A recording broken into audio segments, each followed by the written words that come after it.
राधा वल्लभ श्री हरिवंश। राधा वल्लभ श्री हरिवंश। वृंदावनेश्वरी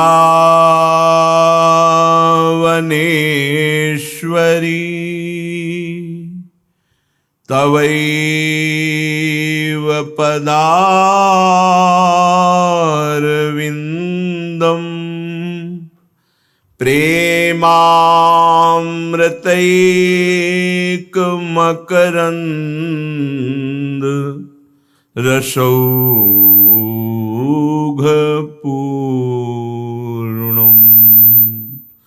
हृद्यर्पितं मधुपते स्मरतापमुग्रम् निर्वापयत् परमो शीतलमाश्रयामि। परम शीतल माश्रयामि। जोरी अद्भुत आज बनी, वारों कोटि काम नख छवि पर,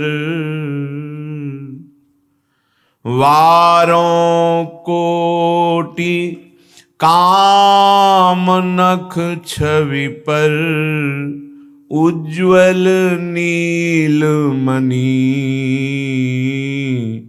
जोरी अद्भुत आजू बनी। उपमा देत सकुच निरुपमित, घन दामिनी लजनी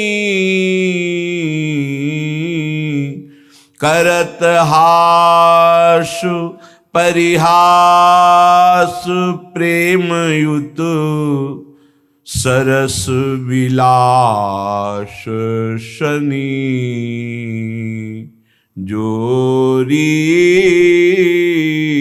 सरस विलास सनी, जोरी अद्भुत आजू बनी। कहारी कहो लावण्य रूप गुण, शोभा सहज घनी, शोभा सहज घनी।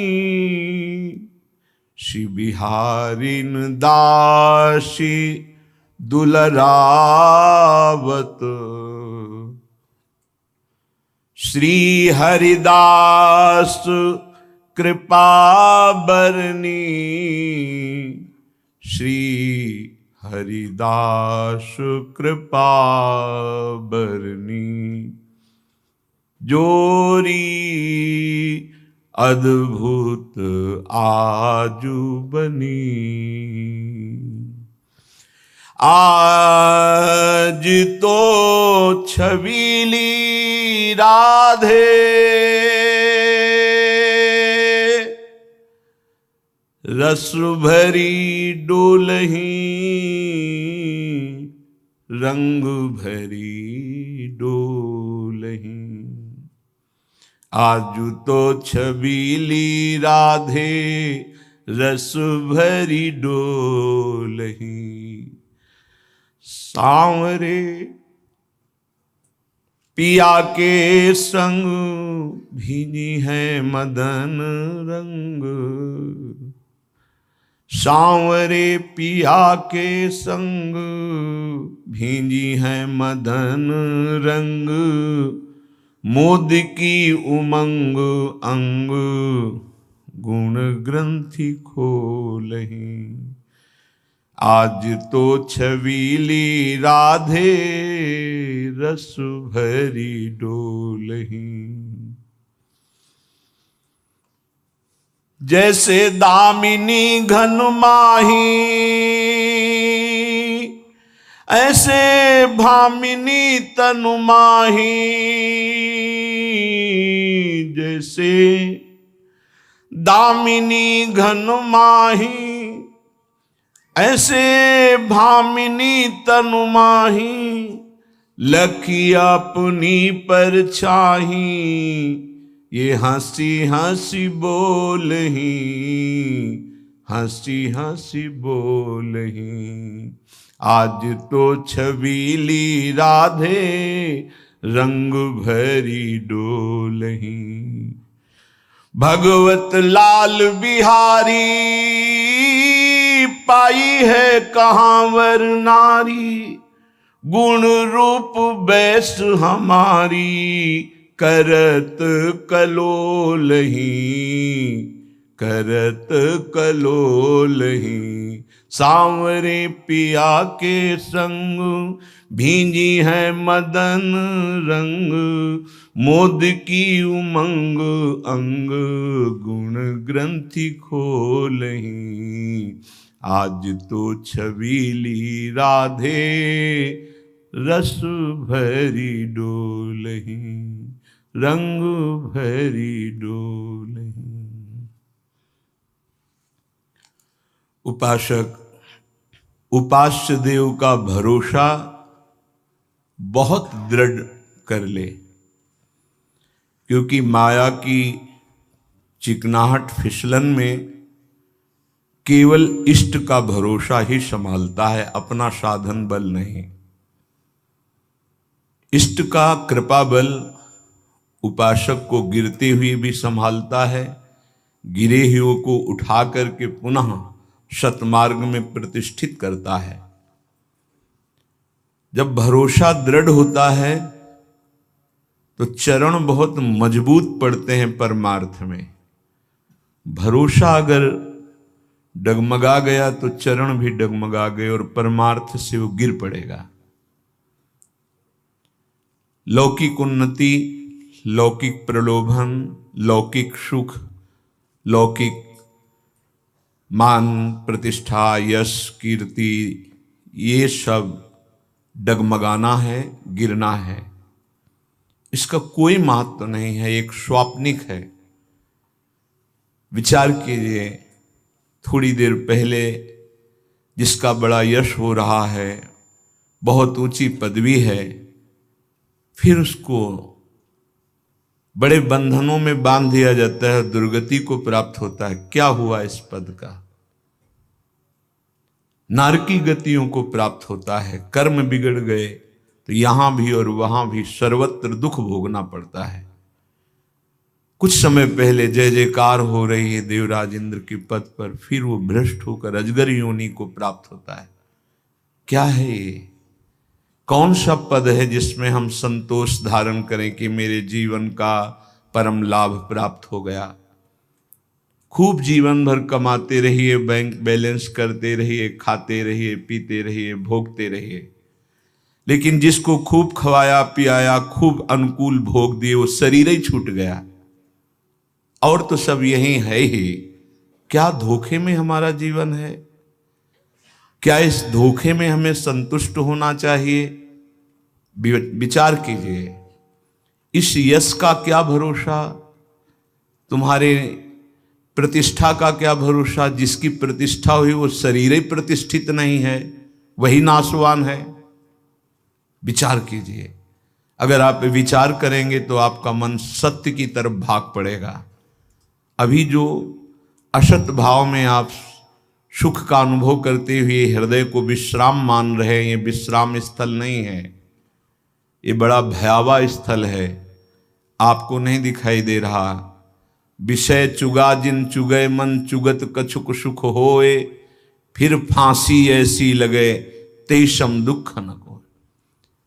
अय मन, विषय भोग रूपी चुगा में मत वाला मत हो जा। तुझे विषय चुगा दिखाई दे रहा है, उसके अंदर जो कांटा है, जैसे मछली को चुगा दिखाई देता है, कांटा नहीं, फंस जाती है, मरना पड़ता है। ऐसे ही जो भोगों में अपने जीवन को सुखमय मान रहा है, उसे पछताना पड़ता है, नाना प्रकार की योनियों में दुख भोगना पड़ता है।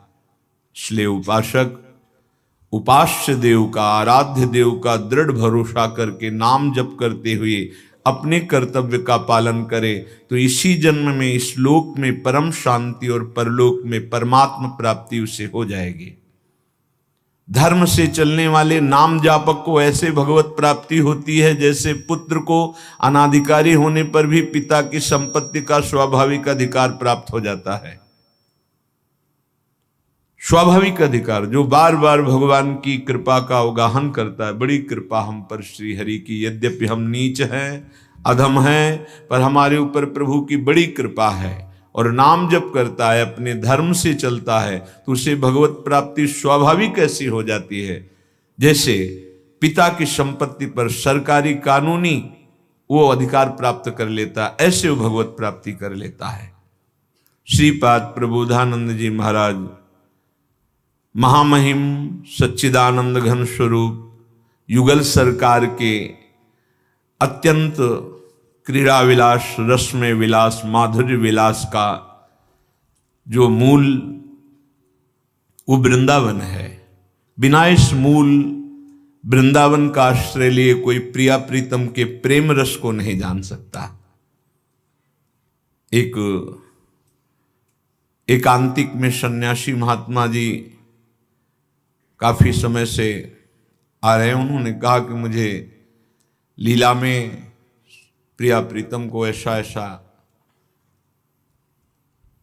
असंभव, ऐसा नहीं हो सकता। फिर जब, क्योंकि सत्य पे चलने वाले साधक झूठ नहीं बोलते, आप सच्ची बोलिए कि आपको अपने स्वरूप का बोध है, नहीं, फिर इष्ट का दर्शन हो रहा है, नहीं, भावना, भावना अलग चीज है, साक्षात्कार अलग चीज है। मूल है वृंदावन, और वृंदावन का जो रस है वो वृंदावन रसिकों के वाणी में बैठ करके, रसिकों की दृष्टि में बैठ करके, रसिकों के हृदय में बैठकर प्रदान करता है। ये रहस्य, ये चलते फिरते वृंदावन है। वृंदावन के प्रेम में डूबे हुए जिनका तन वृंदावन की रज से अभिषिक्त है, जिनका हृदय वृंदावन बिहारिणी बिहारी जू के प्रेम रस में डूबा हुआ है, चलते फिरते मूर्तिमान वृंदावन है। इनकी वाणी, इनकी दृष्टि, इनका स्पर्श, इनकी कृपा को वृंदावन के प्रेम रस में प्रवेश दिला देती है।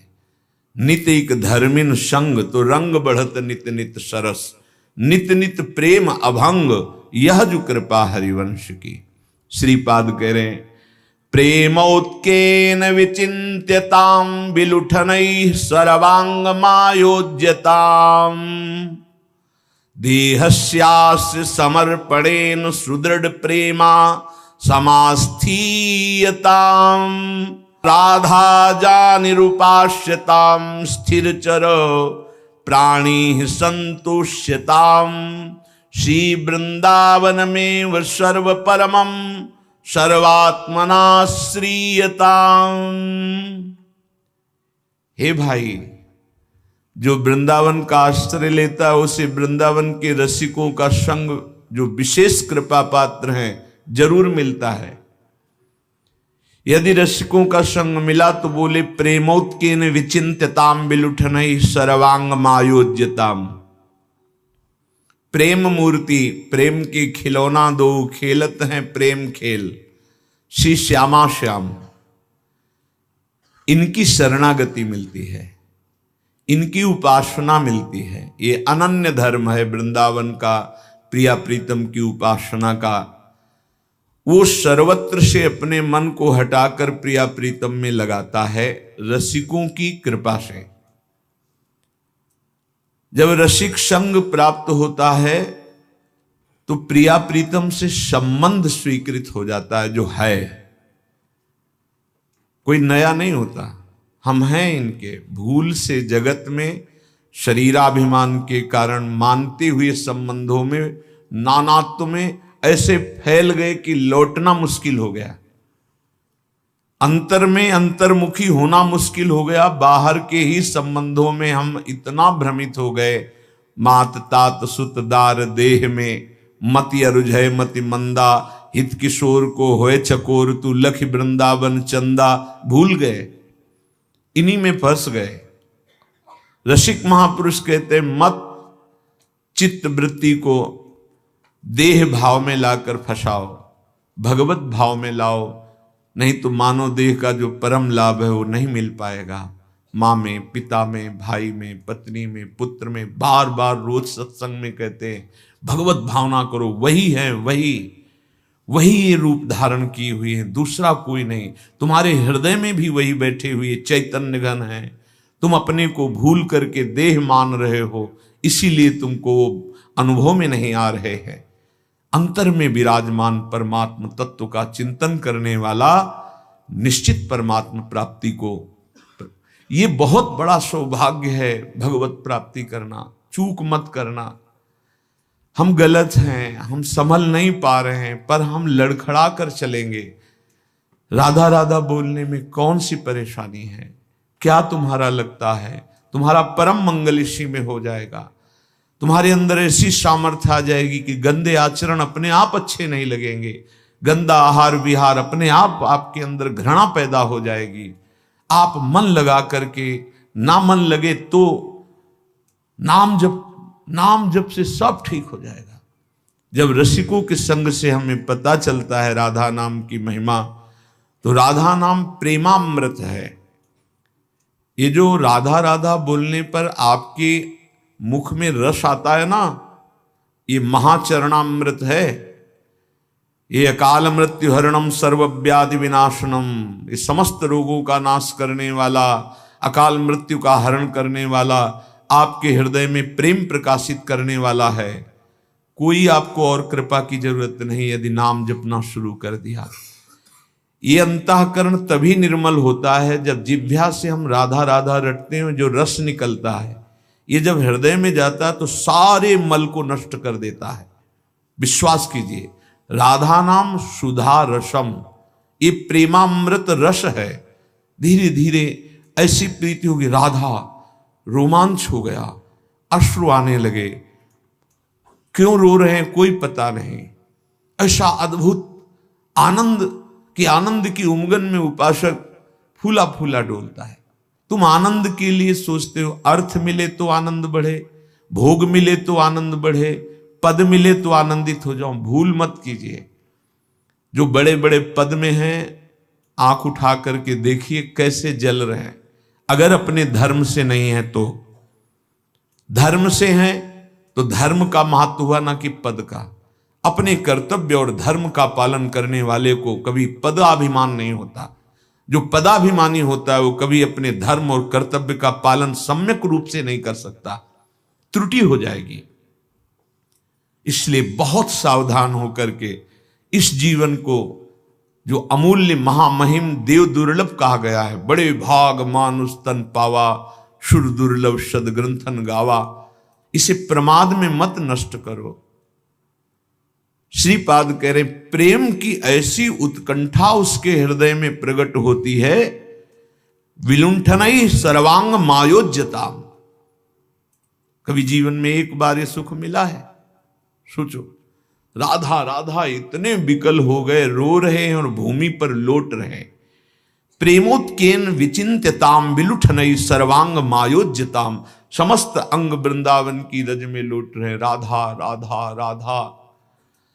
देहस्यास्य समर्पणेन सुदृढ़ प्रेमा समास्थीयताम, ये दूसरी बात हुई। जिसने अपनी इस भौतिक देह को बेच दिया वृंदावन के नाम, अब नहीं।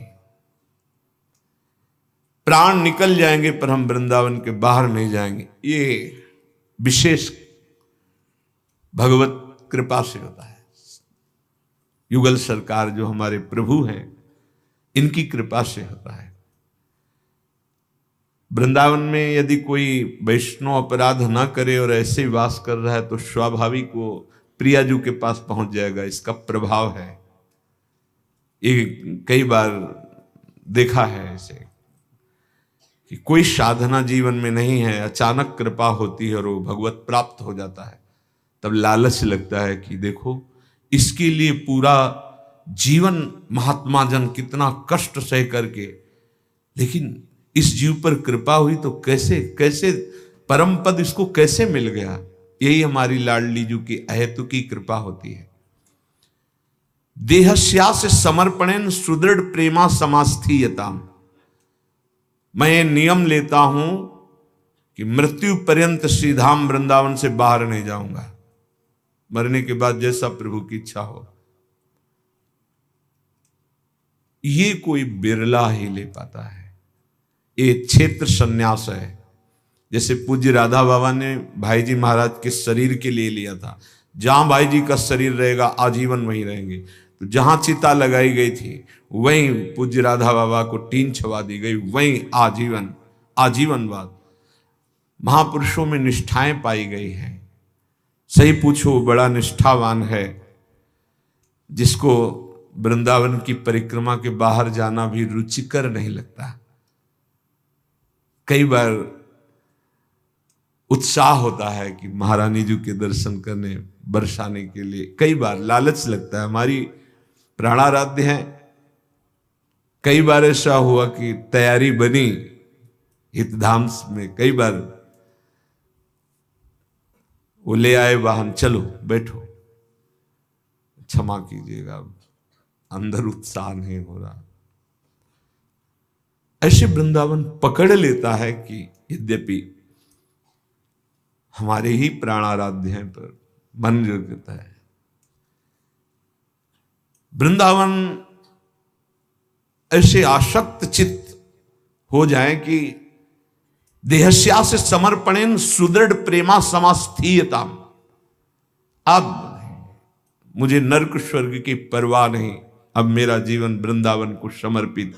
तो वो प्रिया प्रीतम की प्रेम पदवी प्राप्त होती है जो किसी साधना से नहीं, जिसके लिए श्रीमद राधा सुधा निधि में हित महाप्रभु कहते संभाव्योपि विरंचि नारद शिव स्वयं भुआ देर नया। संभावना भी नहीं है, ये बहुत बड़ी बात है। आपको लगेगा ऐसे क्या कि ब्रह्मा और बड़े बड़े महापुरुषों की संभावना नहीं और एक अधम जीव की संभावना हो जाएगी। हाँ, यही कृपा का स्वरूप होता है। कृपा का यही स्वरूप होता है कि एक साधारण को असाधारण बना दें, मसकहीं करें बिरंची अजय मसकते हीन। ब्रह्मा को मच्छर बना दें, मच्छर को ब्रह्मा बना दें। कृपा में बड़ी अद्भुत, जो चेतन का जड़ करे जड़ई करे चैतन्य अस समर्थ। ये समर्थ प्रभु की कृपा का है, ये किसी की साधना का नहीं है। वो बड़े कृपा पात्र हैं जिन्होंने ये नियम ले लिया है, पर नियम के साथ परहेज है। किसी वैष्णव के प्रति द्रोह भाव, द्वेष दर्शन न हो, तभी आपका नियम पूरा होगा, अन्यथा परिस्थिति बिगड़ जाएगी और आपको भागना पड़ेगा पक्का। यदि वैष्णव अपराध भयानक बन जाए, कोई वृंदावन का वैष्णव आपसे बहुत ही त्रसित हो जाए, बहुत ही पीड़ा युक्त हो जाए, तो फिर धाम स्वीकार नहीं करेगा। आप ऐसे कितने छोटे मोटे गलतियां कर रहे हैं, अपराध कर रहे हैं। धाम वृंदावन प्रभाव सुन अपनो हुई गुण देत, जैसे बालक मलिन को मात गोद भर लेत। ये कोई बिरला ही, ये बड़ी बात है। बड़े कृपा पात्र जनों में ऐसा। पूज्य श्री मौनी बाबा जी महाराज सुदामा कुटी के पास ही बहुत समय से दर्शन नहीं हुए, 10 वर्ष से नहीं हुए क्योंकि उधर जाना नहीं हुआ। उनका 25 वर्ष से नियम वृंदावन की परिक्रमा के बाहर नहीं जाना। रामानंदी संत भगवान हैं और हमें लगता है कि 101 संख्या में शालिग्राम भगवान होंगे। रोज उनकी आराधना, उनका स्नान, उनका रोज, और रात्रि में भागते हुए बिहारी जी की आरती, शयन आरती के दर्शन में आते थे। बड़ा अनुराग स्वरूप है उनका। पूज्य श्री मथुरादास जी महाराज अयोध्याम से पूर्ण चित्तवृत्ति अयोध्यानाथ को समर्पित, पर जब बरसाने आए तो लाडली जी ने चित्तवृत्ति का अपहरण कर लिया, तो आजीवन वृंदावन वास करते हुए भगवत चर्चा करते हुए व्यतीत किया। ऐसी वाणी में मधुरिमा थी कि जिस समय वो विराजते थे कोई राग रंग की बात नहीं, वैसे सीधे बातचीत की तरह बोलते थे, पर सब समाधिस्थ। ऐसा लगता था ये निरंतर चलती रहे, इससे बड़ा कोई सुख नहीं। महाभागवतों की चर्चा करते थे। ये वृंदावन की अखंड निष्ठा में बहुत बड़ी सामर्थ्य है, पर इसका परहेज है। अगर वैष्णव अपराध करोगे तो फिर नहीं समझ में आएगा। नहीं, केवल पड़े रहो तो प्रियालाल की प्राप्ति हो जाएगी। और देश के बसत ही अधिक भजन जो होए, इहि सम तो पूजत नहीं वृंदावन रहे सोए। केवल वृंदावन वास कर रहा है, पड़ा रहता है, तो बोले भगवत प्राप्ति हो जाएगी। धाम का प्रभाव। राधा जानि रूपाश्यताम स्थिर चरो प्राणी संतोष्यताम। अब देखो ध्यान का, ये श्री जी के जन है। राधा जानि रूपाश्यताम स्थिर चरो प्राणी संतोष्यताम। ये श्रीधाम वृंदावन में जितने वास करते हैं श्री जी के लाडिले हैं, चाहे वो पशु पक्षी हो, चाहे मनुष्य हो, चाहे लता हो। बोले ये संबंध जान के कि प्रियाजू के हैं, चाहे वो स्थिर हो, चाहे चर हो, चाहे वो मनुष्य हो, चाहे वो जड़ हो। स्थिर चर प्राणी संतोष्यताम, किसी का अपराध मत करना। यहां ये धाम है। गुरुजनों ने तो इतना कि जैसे बाहर के लोग आते हैं, हित धाम में देखा नीम का पेड़ था, ऐसे पकड़ा, डाल फाड़ी, दतून निकाली और फेंक। उनके पास जाके हाथ जोड़ते कि जानते हो ये क्या है? तुम इसे नीम समझ रहे हो?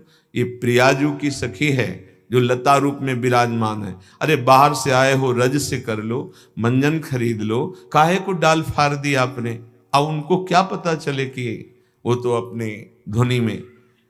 अगर यहाँ हम श्री जी के लिए पत्र पुष्प आदि जो झूला में, तो गुरुजनों को देखा ऐसे भिक्षा मांगी वृक्ष से, हे वृंदावन की अमुक लता, श्री जी का झूला डालने के लिए आपके कुछ पत्र पुष्प, कुछ टहनियां आप भिक्षा रूप में दीजिए, क्योंकि आप उन्हीं के सुख के लिए तब ला के झूला में। ऐसे आदेश नहीं कहा जाओ जाओ काट लाओ, ऐसे नहीं। जाके पहले लता को प्रणाम करो, भिक्षा मांगो, फिर पत्र टहनी जो है वो ला करके झूला में लगाओ। ऐसे नहीं, किसी भी पशु पक्षी वृक्ष लता ऐसा। अगर यहाँ के किसी प्राणी से कोई गलती, कोई अपराध बन जाए, तो ये मान के राधा जानि रूपाश्य, ये श्री जी का है। चलो, जब हमारी हजारों गलतियां श्री जी ने क्षमा करके अपनाया है, तो अगर ये हमारे प्रति अपराध भी करता है तो हम इसको तनिक भी प्रतिकूल वर्ताव के द्वारा दुख नहीं पहुंचाएंगे, क्योंकि श्री जी का जन है। श्री जी इसकी बुद्धि शुद्ध करें, श्री जी इसका मंगल करें। जब हमारे हजारों अपराध क्षमा कर दिए तो इसको भी क्षमा करें। ऐसे भाव से यहां रहा जाता है। राधा जानि रूपाश्यताम स्थिर चरो प्राणी संतोष्यताम। श्री वृंदावन में वो सर्व परमम सर्वात्मना श्रीयताम। श्री वृंदावन में मन से, शरीर से और वचन से भी कभी अनन्य आश्रय का खंडन न करे। मार चाहे डालो, वृंदावन से नहीं जाने वाले। ये बहुत कृपा पात्र जन होते हैं, जैसे देखा है ऐसे कृपा पात्र जन। वो कहां अपराध भाग गया, कहां उसकी गलतियां चली गई, कहां उसका मनोविकार चला गया, शुद्ध भाव में स्थित हो गया। हुआ क्या? कोई हमारी कृपा या बाहर की कृपा या इष्ट की कृपा नहीं, इसमें उसकी अनन्यता ने कृपा का पात्र बना दिया उसको। नहीं नहीं, हम नहीं जा सकते, मार डालो हमें, नहीं जाएंगे। ऐसे ही गुरु से या इष्ट से भी आप असाध्य रोग दे दो, आप नाना प्रकार की पीड़ा दे दो, हम नहीं जाएंगे। धाम में हम हैं। ये निष्ठा सीधे भगवत प्राप्ति कराती, अनन्य निष्ठा। और बाहर है तो अनन्य आश्रय। जैसे छुट्टी होती है, विदेश में काम करने वाला भागकर अपने गांव आता है, घर आता है, आनंदित होता है, ऐसे वृंदावन के प्रति अपनापन हो जाए तो जो वासी को फल मिलता है वही आश्रित को फल मिलता है। श्री वृंदावन सर्व परमम सर्वात्मना श्रीताम। मन से सर्वात्मना, मन से, तन से, वाणी से भी हम वृंदावन के त्याग की बात कभी नहीं कह सकते। हृदय बिक गया वृंदावन के लिए, तन मन वचन कर्म। श्री वृंदावन में वो सर्व परमम सर्वात्मना श्रीयताम। और ये अब जिम्मेवारी खरीदने वाले की है, बिकने वाले की नहीं रह गई। अगर हमसे कहो तो हम तो हाथ छुड़ा के भाग सकते हैं, लेकिन आपकी पकड़ बहुत मजबूत है, इसलिए भाग नहीं पा रहे। हमारे बस की बात नहीं है। अपने आप को दे दिया, पकड़े रहना। यहां जब चंचल बालक होता है तो मां जोर से पकड़ती है, और जब ज्ञान विज्ञान संपन्न होता है तो ऐसे पकड़ के सब चलता है। तो हम ज्ञान विज्ञान संपन्न वालों में नहीं, हम चंचल बालकों। कैसे? पता नहीं कौन सी ऐसी पीड़ा आ जाए, कौन सा ऐसा कष्ट आ जाए, कौन सी ऐसी परिस्थिति आ जाए कि हमारी भी बुद्धि काम न करे, कह दे चलो कहीं से भी कष्ट निवारण करो। पर आप पकड़े रहना प्रभु, हे प्रिया जो आप पकड़े रहना। अगर निष्ठा रख ली जाए कि प्राण समर्पित, तो हर परिस्थिति का परिवर्तन हो जाएगा। नहीं नहीं नीले चलो, हमें बचना, किसके लिए बचना है? एक बार तो जाना है, आपके लिए जाना है, अभी ले चलो, तैयार बैठे। ऐसे भगवत मार्ग की निष्ठा में फिर कोई बाधा परास्त नहीं कर सकती। और देखो, जाना तो ब्रह्मा जी को भी है। कौन ऐसा है यहां जिसको? ब्रह्मा जी को भी जाना। कल की चर्चा सुनी थी, महाप्रभु चैतन्य देव जी कृपा करके श्री सनातन जी को उपदेश कर रहे हैं, कह रहे हैं कि हे सनातन, ये संसार परिवर्तनशील है, ब्रह्मा जी को भी यहां से जाना है, ब्रह्म पदवी से वो भी महाप्रलय में शांत हो जाएंगे। 43,20,000 एक चौकड़ी, 71 चौकड़ी का एक मनवंतर, ऐसे 14 मनवंतर बीतने पर ब्रह्मा जी का एक दिन, और 14 मनवंतर बीतने पर ब्रह्मा जी की एक रात्रि, पूरा 24 घंटा ब्रह्मा जी का हुआ। ये जो अपना होता है वो एक दिन एक रात्रि, इतना बड़ा ब्रह्मा जी का दिन और रात्रि। वो दिन में सृष्टि फैलाते हैं जैसे दुकानदार बाजार फैलाता है, और रात्रि में सृष्टि समेट लेते हैं जिसे प्रलय कहते हैं। और ऐसे उनका जब पूरी आयु 100 वर्ष व्यतीत होती तब महाप्रलय होती, ब्रह्मा का भी अंत हो जाता है। तीनों लोकों का, समस्त ब्रह्मांडों का क्षय, ब्रह्मा जी की भी आयु, ये 14 भुवन सब नष्ट हो जाते हैं। उसका एक बार सत्संग में वर्णन हुआ था कि पहले 100 वर्ष वर्षा ही नहीं होती, सूखा पड़ जाता है बहुत, तो उसमें निपट जाते हैं। फिर 100 वर्ष अग्नि वर्षा होती, सब भस्म हो जाता है। फिर 100 वर्ष खंभे की मोटी की धार के समान वर्षा होती, तो पूरा जलमग्न, जल ही जल, जल ही जल, ऐसा केवल भगवान नारायण शेषशायी विराजमान, ब्रह्मा जी भी लय हो गए, कोई दूसरा नहीं बचता। तभी कहते हैं भगवान की, पहले मैं ही था, बाद में मैं ही रहूंगा, तो बीच में मैं ही मैं हूं, दूसरा कोई नहीं है। तीनों लोगों, 14 भुवनों का, इस ब्रह्मांड का जब नाश होता है तो ब्रह्मा जी का भी हो जाता है, उसे महाप्रलय कहते हैं। प्रभु के मुख से ब्रह्मा जी की आयु की बात सुनकर सनातन ने पूछा, प्रभु ये तो आश्चर्य की बात है, इसे सुनकर लगता है कि हम लोगों का जीवन कितना है। ब्रह्मा जी के यहां ऐसे कमल की पंखुड़ी में ऐसे किया गया, तो जो समय ऐसे हुआ वो यहां का 1 वर्ष हो गया। 1 वर्ष हमने लोगों की कितनी आयु है? ब्रह्मा जी के एक दिन में कितना बड़ा 14 मनवंतर, एक रात्रि में 14 मनवंतर, मतलब 10-20 करोड़ बार हमारे जन्म मरण हो जाए एक दिन में, जैसे मच्छर, ऐसे हमारा गर्व करते हैं।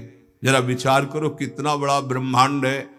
ब्रह्मांड में एक मृत्यु लोक है, छोटा सा लोक। इस लोक में आधी भूमि तो ऐसे ही पड़ी, आधी में कितने देश हैं, उन देशों में कहीं भारत देश कोने में, भारत देश के कोने में, किसी प्रदेश के, किसी जिले के, किसी ब्लॉक में, किसी गांव में, गांव के किसी एक कोने में घर है और घर के किसी कोने में तुम्हारा शयन है, तुम हो क्या?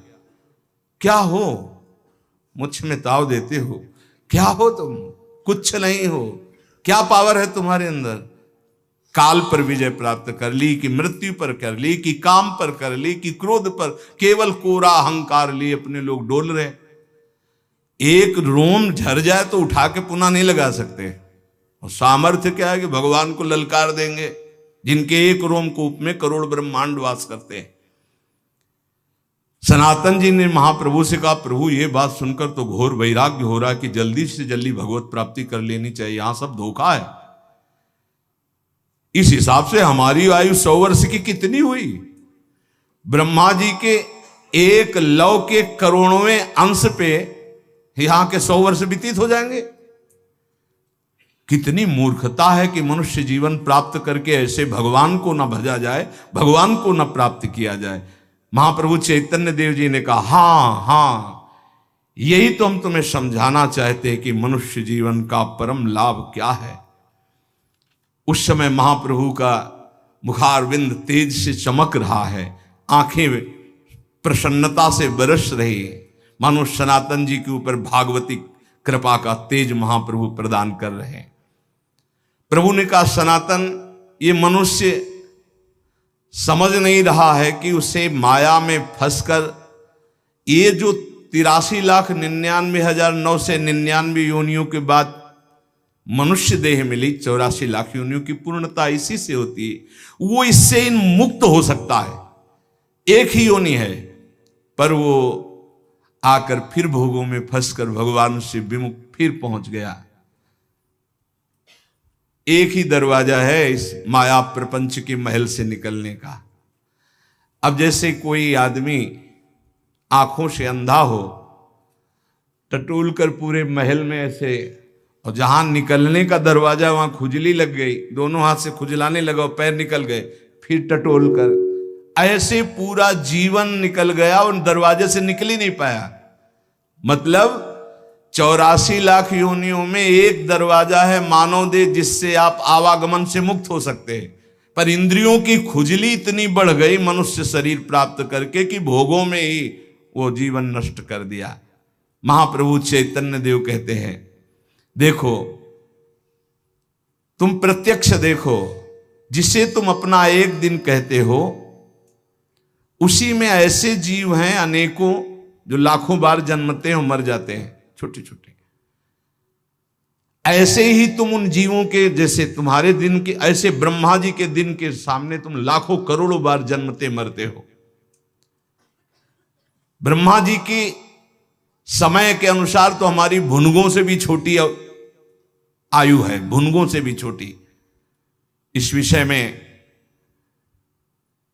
तुम्हें हम समझा रहे हैं। पुराण में आता है कि सतयुग में एक रैवत नाम के बड़े पराक्रमी सर्वशक्तिमान राजा थे, और बड़े वो तपस्वी थे, इतने तप के प्रवीण थे कि वो किसी भी लोक में जा सकते थे। सतयुग के मनुष्य आजकल से 4 गुना लंबे होते थे। उनके एक रेवती नाम की कन्या थी। सतयुग में बहुत लंबा स्वरूप होता था,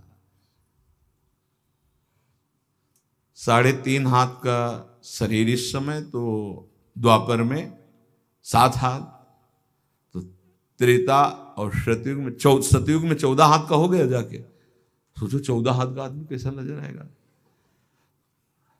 और अब तो साइज घटता चला जा रहा है, नहीं घटता, बस इतने में नहीं, धीरे धीरे आ नहीं रहे कि भाई ब्रह्मचारी हैं, व्यायाम करते, संयम से चल रहे हैं, नहीं, नशा कर रहे हैं, नाना प्रकार के कुविचार हैं, तो उनकी जीवनी शक्ति का नाश हो रहा है।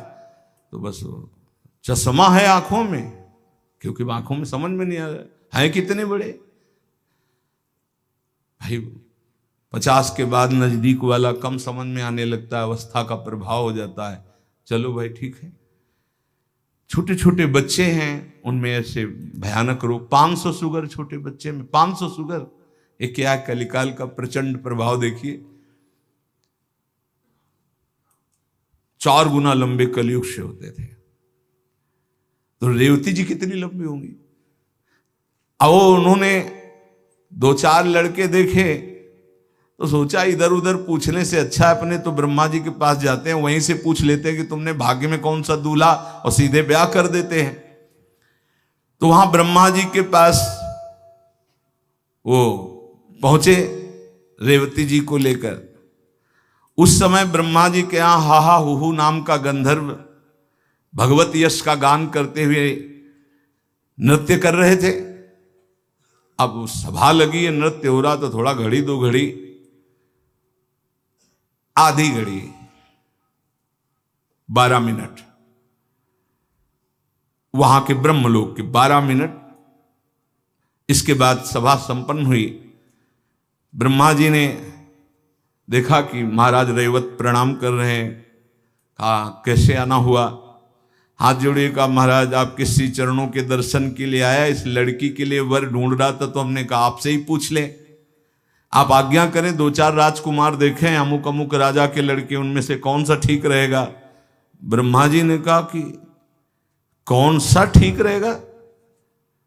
बोले क्यों प्रभु। ब्रह्मा जी हंसने लगे, बोले उनकी कुल परंपराएं नष्ट हो गई। जहां तुम 12 मिनट देखे ना, वहां कुल परंपराएं नष्ट हो गई, नहीं है वो। अब उनके बाप दादा पुरखा नीचे की पीढ़ियां, कितने कुल चले गए। 12 मिनट यहां तुम नृत्य देखे ना, वहां कुल परंपराएं नष्ट हो गई। ब्रह्मा जी हंसने लगे। कहा प्रभु, अरे बोले तुम्हें पता है यहां का जो 12 मिनट तुम्हारा व्यतीत हुआ, वहां का कितना समय हो गया। जाओ, इस समय सर्वलोक महेश्वर भगवान श्री कृष्णचंद्र जो प्रकट हो गए और उनके भाई के रूप में अनंत फणधारी भगवान शेष जी जो बलराम के रूप में, अपनी पुत्री का विवाह उन्हें कर दो। प्रणाम किया और जब पृथ्वी पर आए तो बलराम जी से भगवान श्री कृष्ण का ब्रह्मा जी ने आज्ञा करी बलराम जी। तो बलराम जी उनके रेवती जी के सामने छोटे हो रेवती जी, क्योंकि वो सतयुग की और बलराम जी द्वापर के स्वरूप। बलराम जी से कहा कि अब ब्रह्मा जी ने तो निश्चित किया है, तो बलराम जी ने ऐसे देखा रेवती जी को, तो जब ब्रह्मा जी ने निश्चित किया है तो हम अभी ठीक कर देते हैं। हल्का चिंतन किया और गले में ऐसे फंसाया और अपनी नाप का बना लिया। बलराम जी ने रेवती जी को। सनातन जी ने बड़े आश्चर्य की बात कही कि प्रभु इतना ब्रह्मा जी का प्रताप और वैभव, लेकिन आप कहते हैं वो भी भयभीत रहते हैं, उनका भी नाश होता है। प्रभु तो इन मनुष्यों का क्या। प्रभु ने कहा देखो, यहां जो उत्पन्न होता है उसका नाश अवश्य होता है, चाहे आज हो या कल हो। ये बात बैठा लो, जाना है भाई, कुछ नहीं जाना यहां से, केवल आपको जाना है। दुनिया में लाखों का मेला जुड़ा, हंसा जब जब उड़ा तो अकेला उड़ा। ये बात बैठा लोगे तो भजन में मन लगेगा। ये 14 लोकों वाला ब्रह्मांड एक है, ऐसे असंख्य ब्रह्मांड हैं। ऐसे असंख्य ब्रह्मांडों में ये त्रिगुण भगवान ब्रह्मा जी, विष्णु जी, महादेव जी असंख्य ब्रह्मांडों में हैं। सनातन तुम ऐसा समझो जैसे गूलर के पेड़ पर असंख्य गूलर के फल होते। कभी गूलर का फल फोड़ के देखा है? छोटे छोटे भुनगे होते हैं, उसमें हजारों भुनगे होते हैं। ऐसे समझो भगवान के रोमकूप में ब्रह्मांडे हिल रहे हैं गूलर की भांति। भगवान महाविष्णु की नाभि कमल से ब्रह्मा उत्पन्न होते, ब्रह्मा से सृष्टि होती है। ये प्रवाह की तरह अखंड चलती रहती है अनंत ब्रह्मांडों में। भगवान जैसे सांस लेते हैं और पलक झपकती है, इतना जो ब्रह्मा जी की 100 दिव्य वर्ष की आयु है ना, भगवान की ये निमेष है।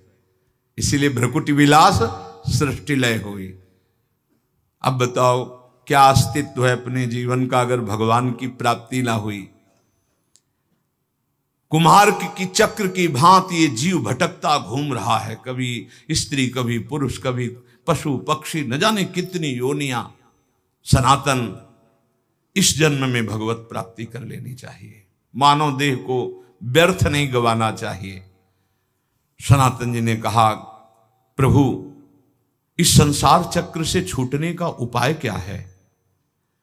प्रभु ने कहा, एकमात्र इस संसार चक्र से मुक्त कर सकते हैं तो भगवान श्री कृष्ण कर सकते हैं। चैतन्य महाप्रभु ने कहा, इस सृष्टि का कुछ ऐसा निर्माण हुआ है कि ऐसी आकर्षण वृत्ति है कि इससे मुक्त हो पाना कठिन। सब जानते हैं, जो सत्संग सुनते हैं, शास्त्र स्वाध्याय करते हैं, मरना है जाना है कुछ नहीं लेना है, फिर भी आप देखो हृदय की स्थिति कहां है। ये बड़ा आकर्षणकारी, यही इसी का नाम माया है। जो परम रास विलास परायण रासेश्वर प्रभु श्री कृष्ण हैं, यदि इनका आश्रय ले लिया जाए तो बड़े कृपालु हैं। अहम त्वाम सर्व पापेभ्यो मोक्षयिष्यामि मा शुचा। वृंदावन बिहारी के चरणारविंद का आश्रय लेने से संसार चक्र से मुक्ति मिल जाती है। भगवान ने स्वयं कहा है, मामे वे प्रपद्यन्ते माया में ताम तरंति ते।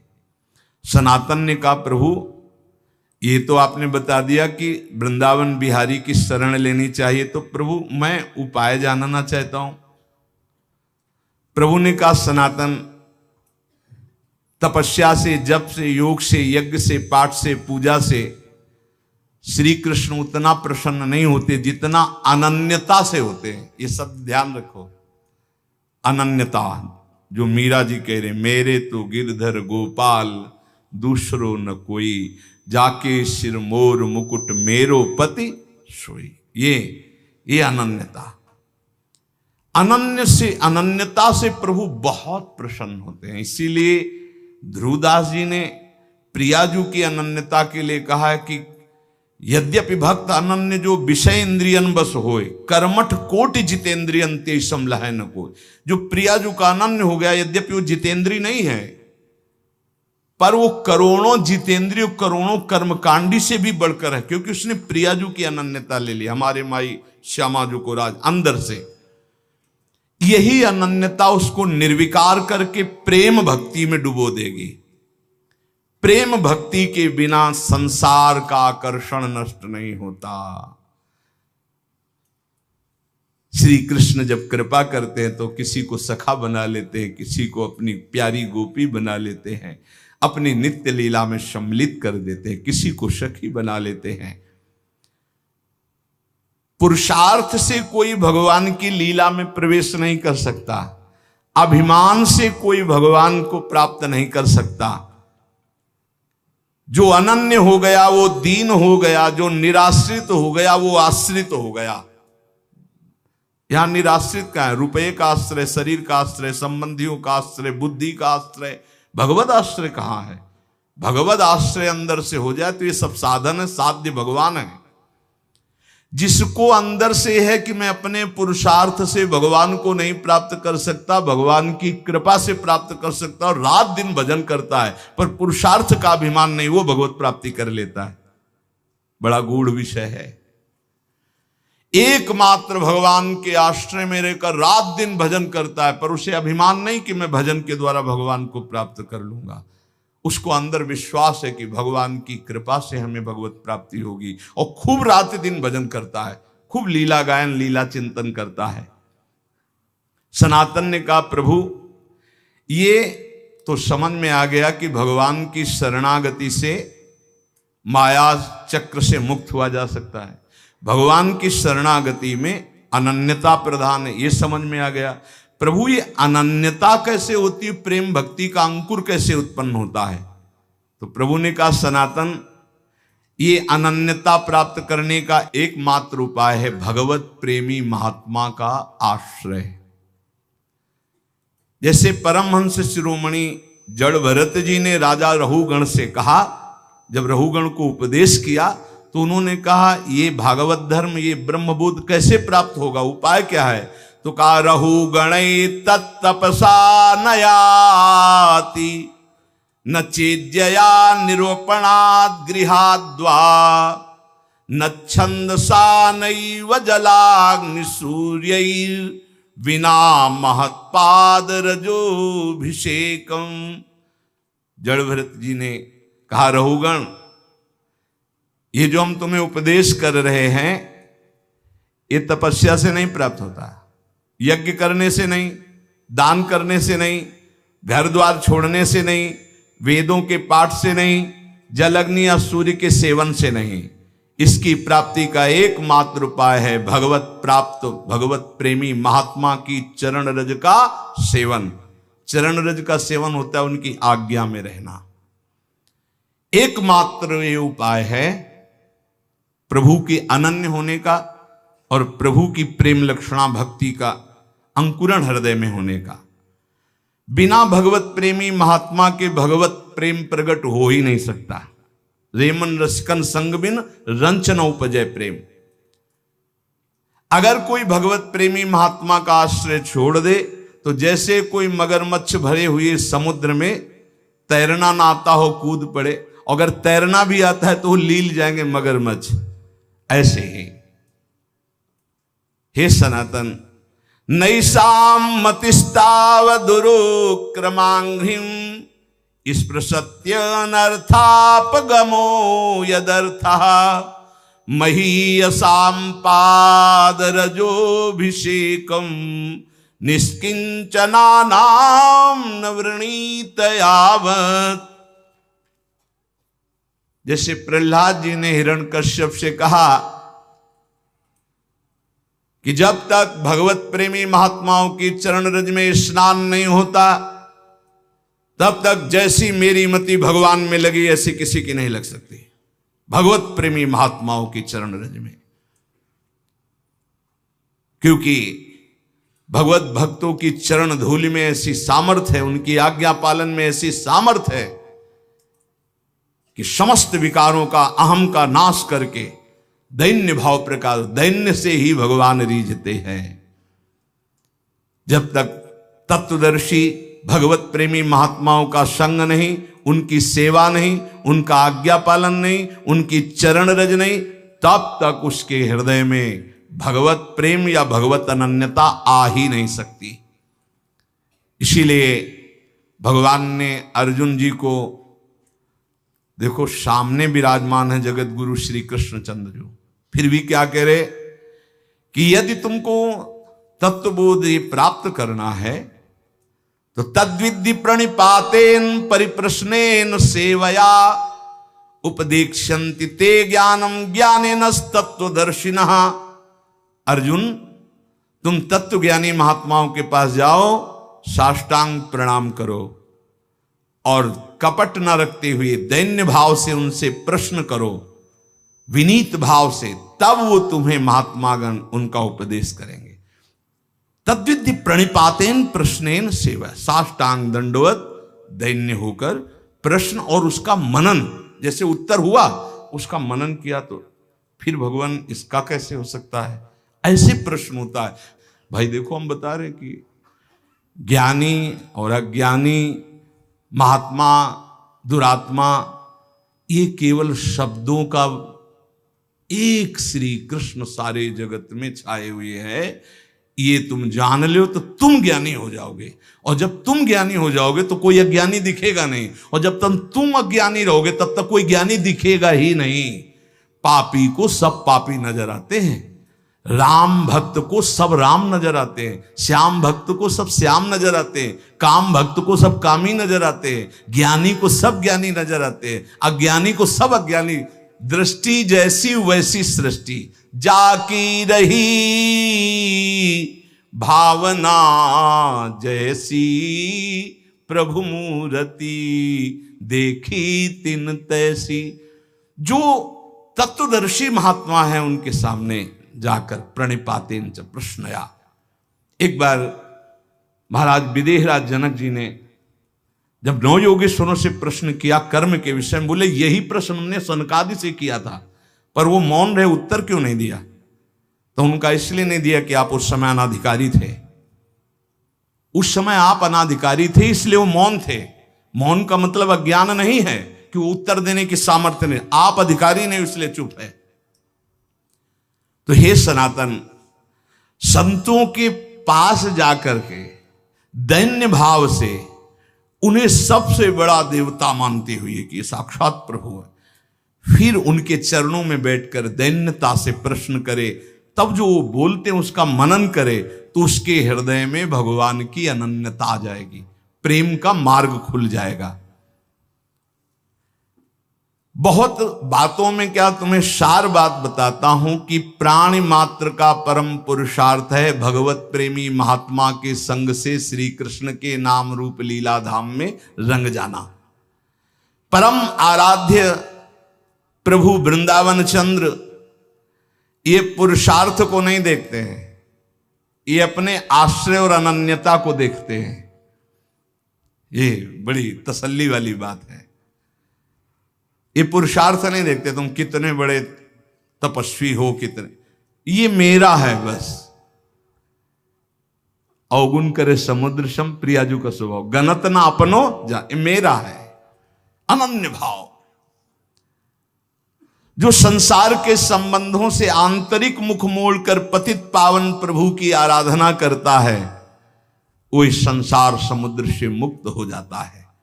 सर्व शास्त्रों को मथ करके ये तुम्हें सार बात बता रहे हैं। क्या? आराध्यो भगवान ब्रजेस्तनयस्तद्धाम वृंदावनम रम्या काजिद उपासना ब्रजवधूर वर्गेण या कल्पिता। श्रीमद् भागवतम प्रमाणम अमलम प्रेमा पुमार्थो महान श्री चैतन्य महाप्रभुर मतमिदम तत्राग्रहो ना परा। महाप्रभु चैतन्य देव कहते हैं समस्त शास्त्रों का, समस्त संतों का सार मत हम तुम्हें बता रहे हैं। वृंदावन का आश्रय, वृंदावन बिहारी का आश्रय, निरंतर उनका नाम जप ये भगवत प्रेमी महात्माओं के संग से होता है। महात्माओं का संग और भगवत आराधना ये निश्चित भगवत प्राप्ति करा देती है। सनातन जी ने महाप्रभु के चरणों में मस्तक रखा। महाप्रभु ने हाथ फिराते हुए कहा, कुछ समय तक हमारे पास रहो और इसके बाद जहां भक्ति मूर्तिमान होकर नृत्य करती वृंदावन चले जाओ और आजीवन वहां वास करो। भिक्षावृत्ति से ब्रजवासियों की टूक पाओ और वृंदावन। तो 2 महीने महाप्रभु के पास काशी में रहे। इसके बाद वृंदावन आकर के जो ब्रज में अद्भुत भजन किया रूप जी ने, सनातन जी ने, तो प्रसिद्ध है भक्तमाल में पावन चरित्र उनका। पूज्य श्री रघुनाथ दास जी गोस्वामी जी, ये उनकी बाल्यावस्था थी। कितना स्वच्छ हृदय होता है भगवत प्रेमी महात्मा का, बाल्यावस्था में भी। ये बाल्यावस्था में ही नाम प्रेमी थे। बाल्यावस्था बहुत बड़े घराने के थे श्री पूज्य रघुनाथ दास गोस्वामी जी। काम क्रोध लोभ तो इनको छू ही नहीं गया था। वैसे पहले देखा हमने गांव में कि 15-16 वर्ष तक तो बच्चे एकदम निर्विकार निर्मल। ये मोबाइल भगवान जब से पधारे हैं सबके कर कमल में, तब से बड़ी बुरी दशा होती चली जा रही नवीन बच्चों की। वो जो मनावे सो देखते हैं, जो देखते हैं वही मनन करते हैं, वही आचरण में उतारते हैं। इसीलिए बहुत बुरी तरह जो हमारे जीवन की उन्नति की नींव है वो नष्ट होती चली जा रही नए बच्चों में। 12, 13, 14 वर्ष की अवस्था के बच्चों को सांसारिकता का संपूर्ण ज्ञान, ये है आज के बौद्धिक स्तर की भूमिका। जबकि उनको पढ़ाई में, उनको संयम में, उनको सदाचार में ढलना चाहिए तो उल्टी रीति में ढल रहे हैं। इसीलिए बहुत संकट में हमारी आगे पीढ़ी है। अगर संभली नहीं ना तो बहुत संकटपूर्ण। नए 18, 20 वर्ष के बच्चे ड्रग्स का इंजेक्शन लगा रहे हैं। सोचो उनकी क्या जीवन रह गया, अब उसके बिना जी नहीं सकते। और ना वो माता पिता से बताते हैं ना कोई, और वो इतनी बुरी स्थिति को प्राप्त, अब उनको चाहिए, उसके लिए वो कुछ भी करने को तैयार है। पहले उनको दोस्तों ने फ्री चखाया, फिर धीरे धीरे धीरे वो व्यसनी बन गए। फिर आज समाज में बहुत ये व्यसन, व्यभिचार, छल कपट मानो एक तांडव कर रहा है, और उसे सुख माना जाता है, उसे उन्नति मानी जाती है। पर निर्मलता उन्नति है, निष्कामता उन्नति है, ये लोग नहीं समझ पा रहे। श्री रघुनाथ दास गोस्वामी जी का हृदय बचपन से ही बहुत ही शांत स्वभाव का। उनके घर में भी ठाकुर जी विराजमान थे, जैसे पूजा गृह होते, तो बचपन में ही ठाकुर जी के सामने बैठ जाते और मानो भगवान से बात करते, परम पावन प्रभु से बात करते, प्रभु के चरण स्पर्श करते जो छवि में, और उनका नाम कीर्तन करते। ये होता है पूर्व का कोई ऐसा भजन होता है जो बचपन में अपना रंग दिखाता है, जो भगवान कहते हैं जैसे मेरा भक्त है नामे भक्ता प्रणश्यति, एक जन्म में भगवत प्राप्ति वाली बात नहीं बन पाई तो फिर अगला जन्म महाभागवत का देते हैं। वो ऐसा जन्म देते हैं बचपन से भगवान का भजन, भगवान का मार्ग का अनुसरण, ये महाभागवत है श्री पूज्य रघुनाथ दास गोस्वामी जी। अभी तक इनके हृदय में किसी भी बात का आकर्षण नहीं था। जिसके हृदय में किसी बात का आकर्षण नहीं होता, उनको आकर्षण करने के लिए माया नहीं, भगवान के प्रेमी महात्मा जन पधारते हैं। ऐसा ही होता है। इनके पिता हिरण्य मजूमदार और उनके भाई गोवर्धन मजूमदार ये राजा महाराजा की तरह थे, ऐसा वैभव इनका था। बड़े जमींदार थे और बहुत ही बादशाह की तरफ से इनको सुविधाएं मिली हुई थी, स्वयं राजा महाराजा की तरह थे। अगर गंगा जी भी आचमन करने जाना है रघुनाथ दास गोस्वामी जी को, तो 4 बेतधारी और पालकी पे बैठकर, बालक हैं 4 बेतधारी इधर उधर चल रहे, पालकी से उतरे, गंगा जी का आचमन किया, पालकी में बैठे, घर आए। ऐसा 20 लाख रुपए उस समय आमदनी थी, 20 लाख रुपए की। 12 लाख रुपए बादशाह देता था क्योंकि मजूमदार थे। लाखों रुपए की जिसकी आमदनी उस समय, उसके क्या ठाट बाट होंगे। आज के करोड़ रुपए और उस समय के 20 लाख रुपए शायद, या और करोड़ से भी ऊपर हो सकते। इतने धनी होने पर उनके दोनों जो पिता थे, मतलब पिता और पिता के भाई, बड़े ही धर्मात्मा प्रकृति के थे। महाप्रभु चैतन्य देव जी तो जान रहे ना कि मेरा एक निज पार्षद कहां पल रहा है।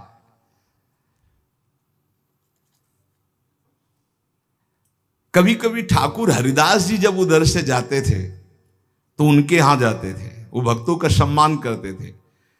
हरिदास जी की नाम निष्ठा देखकर रघुनाथ दास जी के नाम में प्रीति हुई थी, तो बचपन से ही कृष्ण कृष्ण कृष्ण। महात्मा रघुनाथ दास जी बाल्यावस्था में इतने तेजस्वी थे कि जो देखता वो लुभायमान हो जाता। लावण्य ऐसा, आकर्षण ऐसा, नाम जप का ऐसा, गंभीर स्वभाव, बहुत कम बोलना, ठीक किसी को उत्तर न देना, क्योंकि नाम जब छूट जाएगा अगर ठीक से ज्यादा बातचीत करेंगे। कम बात करना। बहुत अच्छे कृपा पात्र जन होते हैं जो ज्यादा बातचीत नहीं करते। राधे राधे, कहां जा रहे हो, क्या है, क्यों न राधे राधे भी बोलना, अंदर बोलना है राधे राधे, चुपचाप निकलो, ये संसार है। राधे राधे बोल रहे हैं, हाँ हम अंदर से बोल रहे हैं, तुम बोलो 2 बार, हम हर श्वास बोल रहे हैं राधे राधे, आगे बढ़ो। अगर कोई बड़ा पूज्य आता तो साष्टांग दंडवत करके चुपचाप एक तरफ बैठ जाते। बड़ी नम्रता, मानो स्वर्ण हो और उसमें भी सुगंध हो, ऐसे थे रघुनाथ दास जी। कोई ऐसा नहीं था जो इनको देखकर मोहित ना हो जाए, गले से लगाना ना चाहे बालक। अब तो कुलगुरु बलराम आचार्य को संस्कृत पढ़ाने के लिए रघुनाथ दास जी अपनी जो ग्रंथ पोथी उनको लेकर आचार्य के घर जाते और पोथी रख देते। हरे कृष्ण हरे कृष्ण कृष्ण कृष्ण। नाम में इतनी प्रीति, पढ़ने में रुचि नहीं होती कि इन सब का सार है नाम, बस नाम नहीं। ये देखो बड़े महापुरुषों को होता है, आप अनुकरण ऐसा ना करना कि पढ़ाई के समय तो नाम ही हम जपेंगे और इस समय और अन्य समय उद्दंडता। ये हर समय भगवदानंद में डूबे वाले अवतारी महापुरुष हैं। सरल स्वभाव कोमल प्रकृति पर रघुनाथ दास जी के हृदय में हरिदास जी का बहुत बड़ा प्रभाव पड़ा। नाम प्रेमी जो ठाकुर हरिदास जी, जिनकी पीछे चर्चा सुनी, इसीलिए वो किसी समय भी नाम नहीं छोड़ते थे। बाल्यावस्था में कभी कभी वो गुरुदेव के पढ़ाने पर भी खड़े हो जाते और नाम कीर्तन करने लगते, भावावेश आ जाता। वो देखते रघुनाथ दास जी की नाम प्रियता, मन ही मन सोचते कि ये तो कोई अवतारी पुरुष है जो इतना नाम जापक है। जब उनकी अवस्था थोड़ी बड़ी हुई तो वैभव तो खूब था ही, पर उनका मन किसी भी वैभव भोग में नहीं लगता। उनका हृदय लगता कि भागो भागो यहां से। ये ऐसा ही होता है, ये पूर्व का होता है, ये विचारों का नहीं होता है कि उनके विचार आए फिर वैराग्य ले लिया, ऐसा नहीं होता। ये पूर्व की धरोहर होती भजन की, वो भगाते हैं, ऐसा होता है। तो भागो भगवान की तरफ, भागो भगवान को प्राप्त करो। रघुनाथ दास जी के हृदय में जिधर देखते हो सब काटने को दौड़ता वैभव। भागो, कहां भाग के जाएं, भागो, बस वो अंदर होता है, भागो असरण शरण की शरण में भागो। मन ऐसा व्याकुल हुआ कि स्वच्छंद नाम जप करूं, भिक्षा मांग के पाऊं, भागूं, ऐसा अंदर से आया। ये सोने के चांदी के ठीकरों में जीना अब मुझे अच्छा नहीं लगता। प्राणों की बाजी लगाकर अब इस बार मुझे इस जेल से मुक्त होना है। ये जो धन वैभव की जेल है, उनका मन तड़पने लगा कि थोड़ा तो किसी महात्मा का संग मिल जाए, मेरा बल पक्का हो जाए। परिवार वालों ने जो भी इनका व्यवहार देखा कि न खान पान में रुचि, न भोग विलासता की वस्तुओं में रुचि, ढेर सारी उनकी भोग सामग्रियों की, वहां तो खूब वैभव था ही, कोई चीज वो स्वीकार नहीं करते। क्या खाओगे, क्या पियोगे, क्या देखोगे, क्या चाहिए तुम्हें। ऐसी दशा में दोनों भाई चिंतित हो गए, पिता और ताऊ भी। वो हर समय गंभीर, बस कृष्ण नाम, कुछ नहीं हो। उस समय महाप्रभु सन्यास लेकर शांतिपुर में अद्वैताचार्य के घर आए हुए थे। रघुनाथ दास गोस्वामी जी ने चर्चा सुनी घर में, महाप्रभु चैतन्य देव आए हुए हैं अद्वैताचार्य जी के घर, 4-5 दिन रुकेंगे। ये भागे घर से, मुझे दर्शन करना है, महाप्रभु के दर्शन करने। व्यवस्था की गई, बोले नहीं, पालकी में नहीं, पैदल भाग करके गए। महाप्रभु के सामने गए, बालक ही थे, लौट गए। महाप्रभु ने कहा, आओ रघु आओ। रघुनाथ दास नाम था तो रघु के आओ, दुलार से। और कहा, बहुत समय से बिछुड़े थे, आज मिले हो। मतलब भगवत पार्षद हैं ये तो। संसार में चिरकाल से भटका हुआ जीव जब अपने स्वामी की शरण में पहुंचता है तो कैसा सुख मिलता है, ऐसा से रघुनाथ दास जी को सुख मिल रहा है। महाप्रभु ने गले लगाया रघुनाथ दास जी को। रघुनाथ दास जी ने कहा, प्रभु मुझे कुछ अच्छा नहीं लगता, पता नहीं क्या हो गया, ऐसा लगता है भागूं। उनका नहीं, बिल्कुल नहीं, घर में जाके रहो और घर में भजन करो। ये मरकट वैराग्य अच्छा नहीं होता। 4 दिन के लिए बैरागी बने, फिर लौट करके घर की बात याद आवे, घर की सुविधा याद आवे, ऐसा नहीं। वैरागी को घर से कोई भी वस्तु का प्रयोग नहीं करना चाहिए, ये सिद्धांत है वैराग्य का, ये सिद्धांत है। वो भगवत आश्रित ही जीना चाहिए। धाम है इसलिए थोड़ा सा गुरुजन छूट दे देते हैं, चलो वास करो किसी तरह के शिव, पर वो एकमात्र वैरागी का आश्रय भगवत प्रदत्त जीवन होना चाहिए। भगवत प्रदत्त, वैरागी का मतलब ही होता है भगवत प्रदत्त जीवन। महाप्रभु ने कहा नहीं, ये मरकट वैराग्य अच्छा नहीं होता कि 4 दिन के लिए वैरागी बने, फिर घर का याद आवे, घर की वस्तु का सेवन, ऐसा है। महाप्रभु ने कहा ये मरकट वैराग्य ठीक नहीं रहता, तुम जाके घर में रहो। रोते हुए वापस चले आए। जब महाप्रभु ने स्वीकार नहीं किया, पिता को बड़ी चिंता हुई। बहुत सुंदरी नवकिशोरी से इनका ब्याह करवाया कि यही एक फांस है जिसमें रोका जा सकता है बैरागी को। गोवर्धन दास धनी थे, राजा और प्रजा दोनों की प्रीति भाजन थे, बड़ी प्रतिष्ठा थी, उनकी बड़ी ही सुंदर कन्या थी, उससे विवाह करवाया। राजाओं के समान वैभव उन्होंने दहेज में दिया। रघुनाथ दास जी को ऐसी सुंदर पत्नी, ऐसा सब भोग विलास देखा भी नहीं। कैसा कृष्ण नाम का स्वाद है, जबरदस्ती ब्याह कराया गया, उनकी तो रुचि ही नहीं थी। पिता को क्या पता था कि इनका मन तो किसी अव्यक्त से संबंध मान चुका है।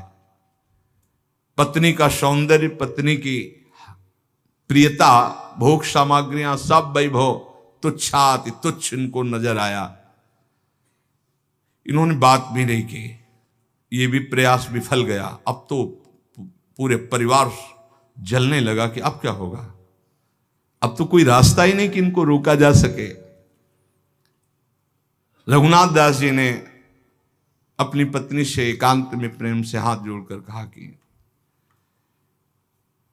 हम आपसे प्रार्थना करते हैं कि हमारा मन मधुप श्री कृष्ण चरणारविंद के, हम कभी आपसे बात नहीं कर पाएंगे। ये जो जबरदस्ती हुआ है, श्री कृष्ण आपकी कृपा रक्षा करें, आप पर कृपा करें। उदासीन परिवार वाले जब कि ये प्रथम ब्याह से लेकर के बात ही नहीं, कोई चर्चा ही नहीं, बहुत ही सबको भय हो गया कि अब ये। जब रघुनाथ दास गोस्वामी जी ने सुना कि प्रभु वृंदावन नहीं जा सके, रामकेल से लौटकर अद्वैताचार्य जी के घर ठहरे, तो बड़ी नम्रता के साथ पिताजी के चरणों में प्रार्थना की कि मुझे महाप्रभु के दर्शन करने की आज्ञा दो, मैं शीघ्र लौट आऊंगा। अब वो तो समझ ही रहे थे कि इनकी दशा क्या है, तो उन्होंने कहा ठीक है आप दर्शन करे आइए।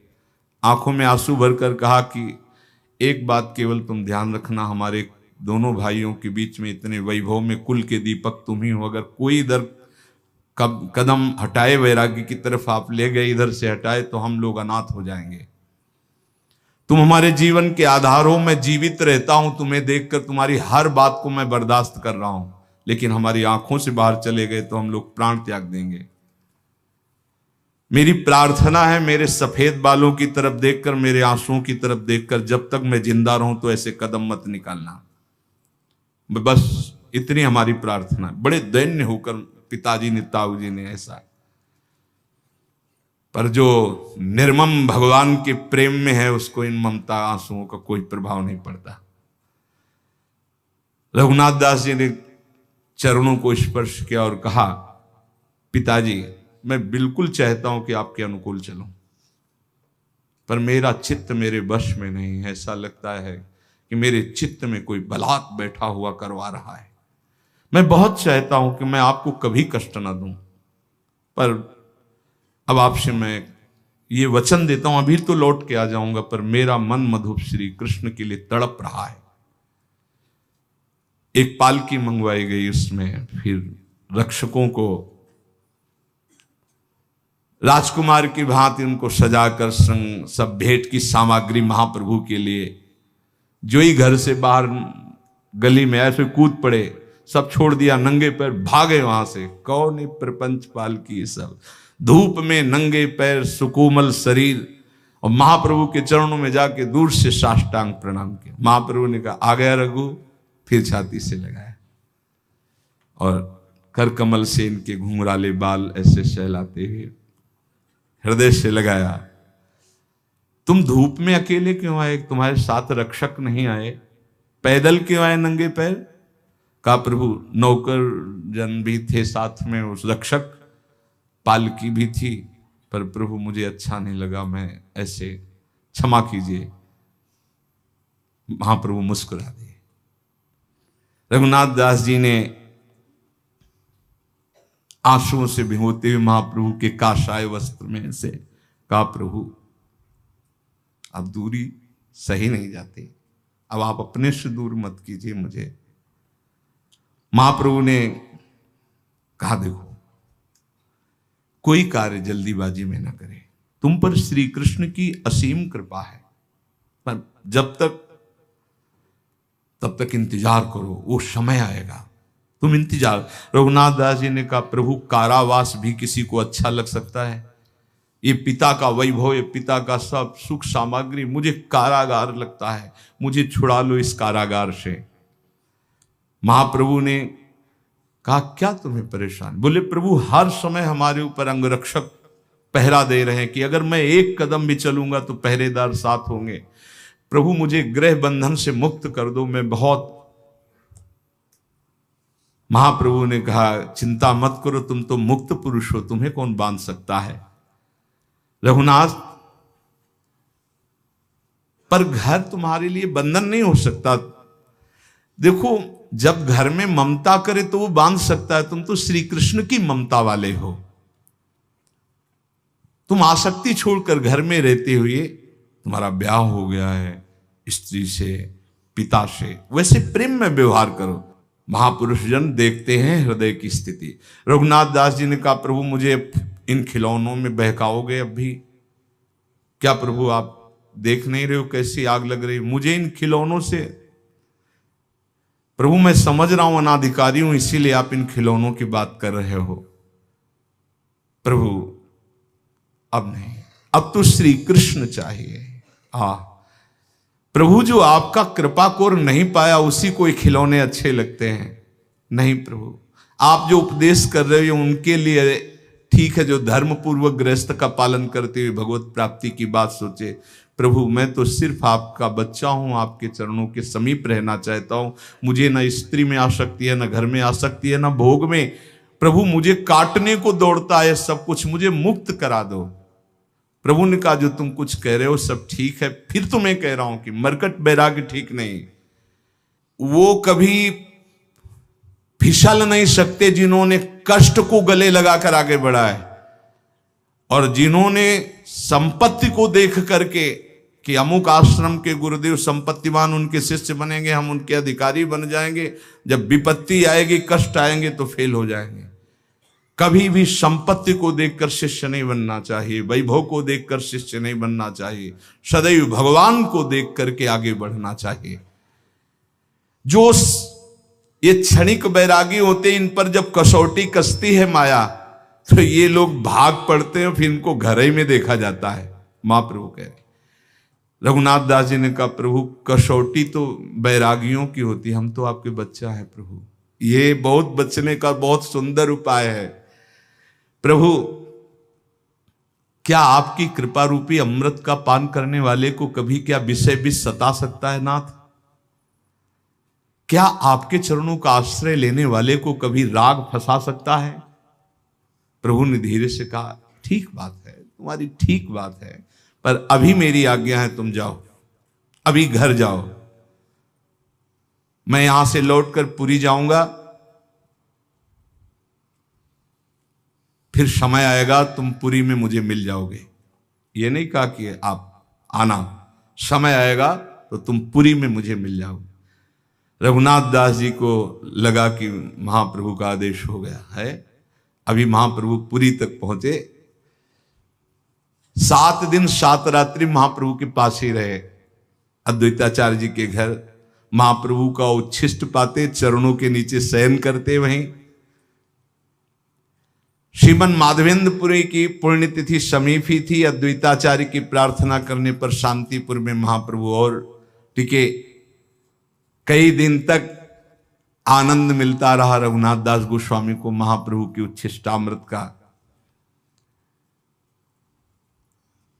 महाप्रभु फिर वहां से जब चले तो रघुनाथ दास गोस्वामी जी रोते हुए घर आए। मजूमदार जी ने समझ लिया कि अब ये हमारे हाथ से गए, अब ये हमारे वश में नहीं।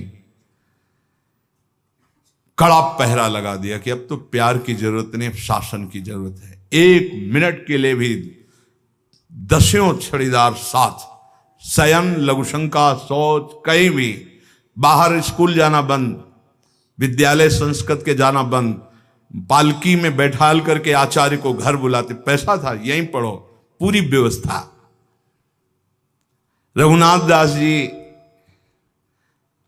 जब इतने बंधन में कुछ दिन रह रहे थे तो किसी वैष्णव के मुख से सुना कि महाप्रभु वृंदावन से होकर जगन्नाथपुरी में आ गए हैं।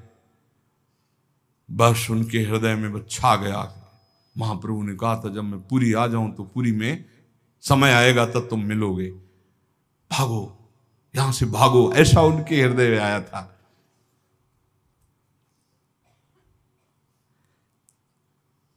जो आचार्य पढ़ाने आते थे उनके मन में आया कि निकलने का एक ही उपाय है कि इन्हीं के संग पीछे निकला जाए।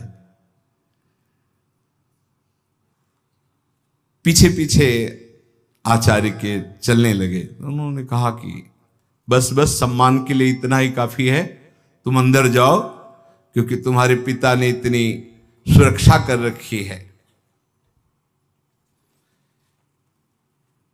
मन में कि बंदी की तरह अब मुझे जीवन नहीं जीना है, क्षण भर के लिए भी जीवन नहीं जीना। हा गौर हा प्राण वल्लभ।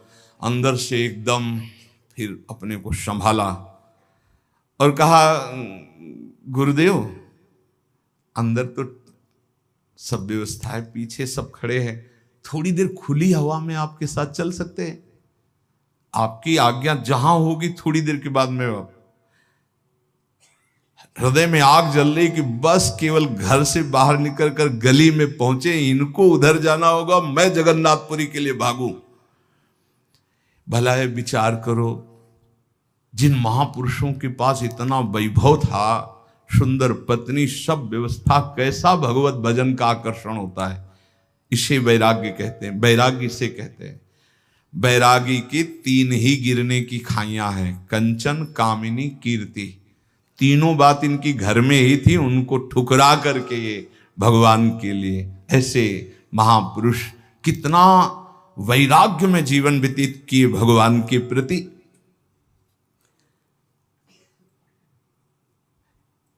रघुनाथ जी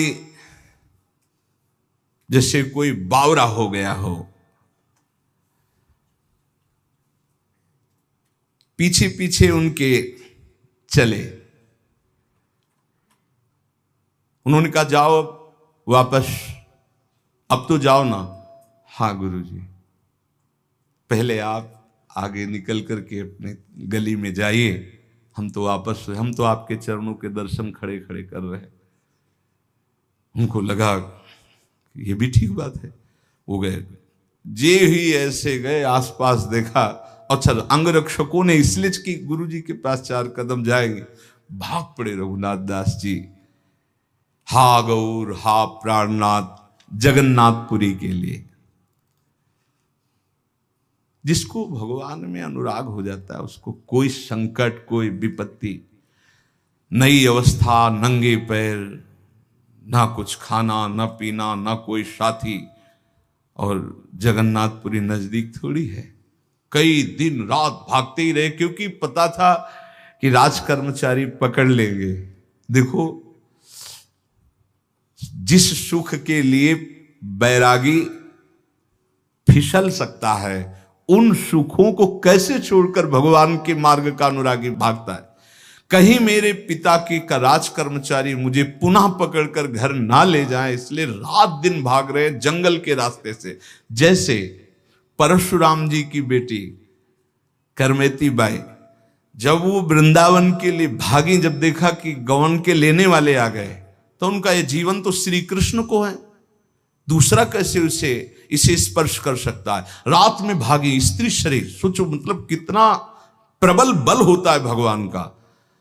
अब सुबह हुआ, मां ने देखा कि अरे रिश्तेदार तो बैठे हैं जो बेटी को लेने आए हैं, और बेटी ही गायब हो गई।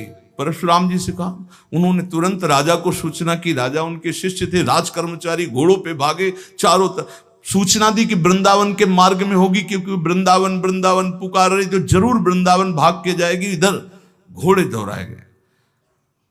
श्री कृष्ण अनुरागिनी करमेती बाई ने भी सोचा कि सबको पता मैं वृंदावन जाऊंगी। थोड़ी दूर में देखा टॉप से, जो घोड़ों के टॉप से धूल उड़ती, उन्होंने समझ गए राजकर। वहां एक ऊंट मरा हुआ पड़ा था। सोचो ऊंट की कितनी बड़ी दुर्गंध, सड़ा हुआ, उसमें के पेट में जो ऐसे पशुओं, हिंसक पशुओं ने खाया था, खोखला बन गया था ढांचा, उसके अंदर घुस गई। 3 दिन 3 रात तक उसके अंदर कितनी सड़न में, उनको कोई सड़न नहीं लग रही। कृष्ण कृष्ण कृष्ण कृष्ण सब रास्ते खुजवा। जब उनको लगा कि अब कोई नहीं, तब बाहर निकली और वृंदावन के लिए आई।